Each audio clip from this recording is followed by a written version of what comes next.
Today's practical is on osmosis, which is one of the required practicals for GCSE biology.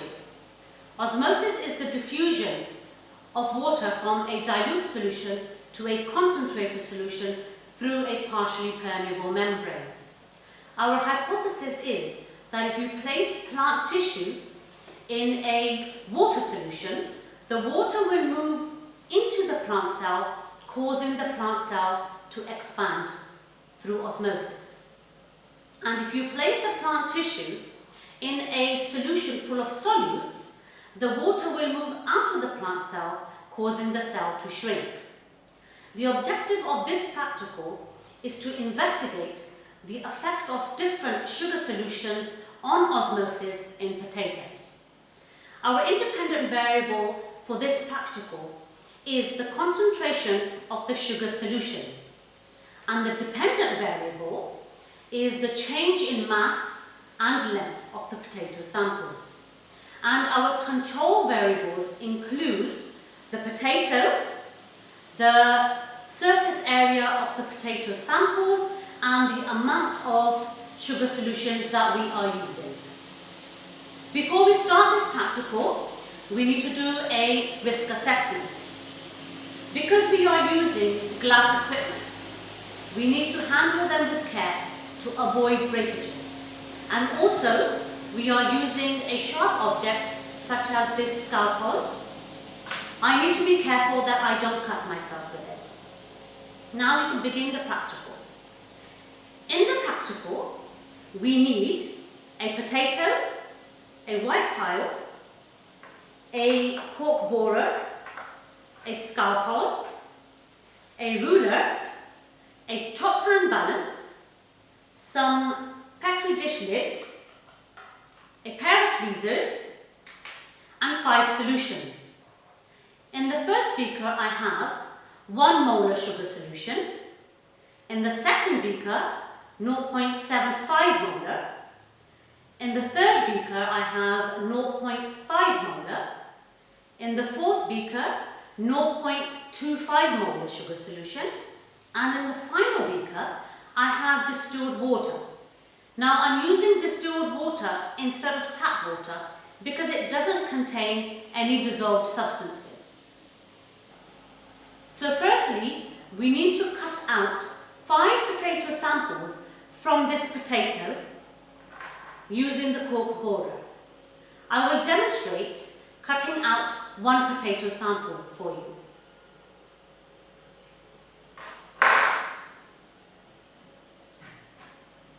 Now I'm using the cork borer to extract these potato samples because this is a more accurate method of extracting the samples because they will all have the same diameter.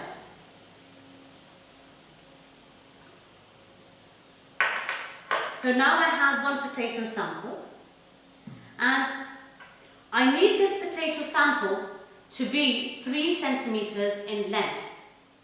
And I should do that by using this ruler and the scalpel to cut it to size.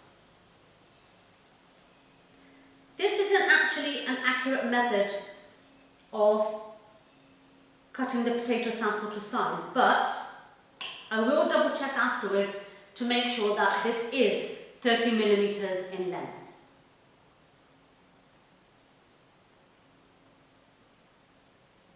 And it is just about right. For this practical, like I said before, we need 5 potato samples. So, to save time, I prepared 4 earlier. Now I have 5 potato samples. The next step is to weigh one of them and place them into one of these solutions. I need to measure the mass of the potato sample in grams to 2 decimal places. That is weighing at 6.08 grams. And I should place this potato sample into the 1 molar sugar solution. Now, to minimize the evaporation of the moisture, I will cover the beaker using a Petri dish as a lid, which I will place upside down over the beaker. The next step is to weigh the second potato sample and then place it into the next solution.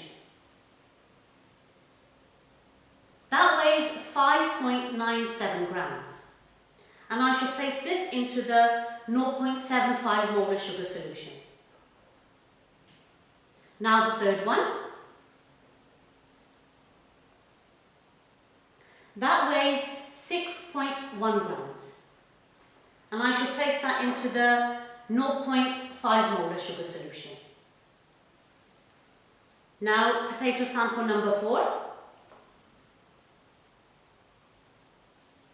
and that weighs 5.92 grams, and I place that into the 0.25 molar sugar solution.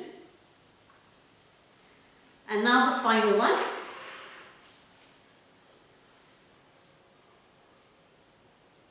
This weighs 5.98 grams, and I should place this one into the distilled water.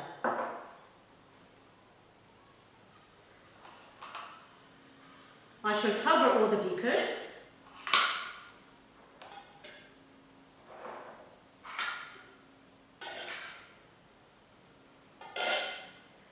Now these potato samples need to stay in the solutions overnight. These potato samples have been left in the solutions overnight. We can now remove the potato samples, measure their lengths and weigh them. Firstly, I should start with the potato sample that was left in the water solution, and I'll just use these pair of tweezers to take the potato sample out.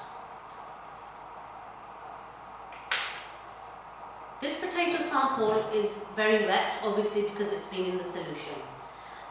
This external moisture is excess moisture, which may affect the final mass of the potato sample, so we need to dry it. And we can do that by rolling it on some paper towel, gently, making sure not to press too hard, because we don't want to squeeze out any internal moisture. Now I can weigh this potato sample, and that weighs 6.48 grams. Next, I can measure the length using a ruler, and that measures about 3.5 centimeters or 35 millimeters. Now that we have weighed the potato sample and taken its length, we need to repeat the step with the remaining potato samples. We need to then work out the percentage change in the mass and length of the potato samples. And we need to do that so that we can compare the results effectively. To work out the percentage change in mass or length, we need to subtract the initial value from the final value and then divide it by the initial value, and then multiply it by 100. So for example, to work out the percentage change in mass for the potato sample that was left in the distilled water, we need to subtract 5.98 from 6.48 and then divide it by 5.98 and then multiply it by 100. This will give us 8.3%. We need to record the initial and final measurements for the potato samples, the change and percentage change of mass and length in a results table. Our results show us that the potato chips that were left in the 1 molar, 0.75 molar and 0.5 molar sugar solutions have decreased in mass and length, giving us negative percentage changes.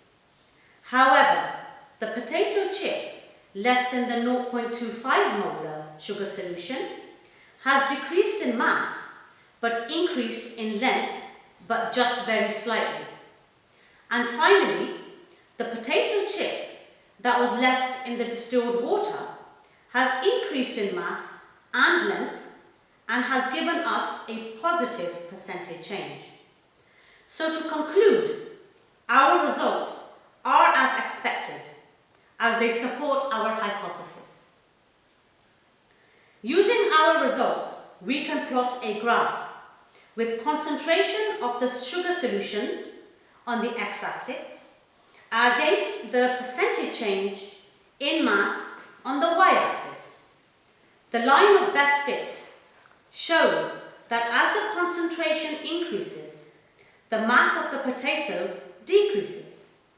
Now on the graph, the point at which the line intercepts the x-axis is where there is no change. At this concentration, there is no movement of water because the water and sugar concentration inside and outside the potato cell is the same. So the process of osmosis does not take place.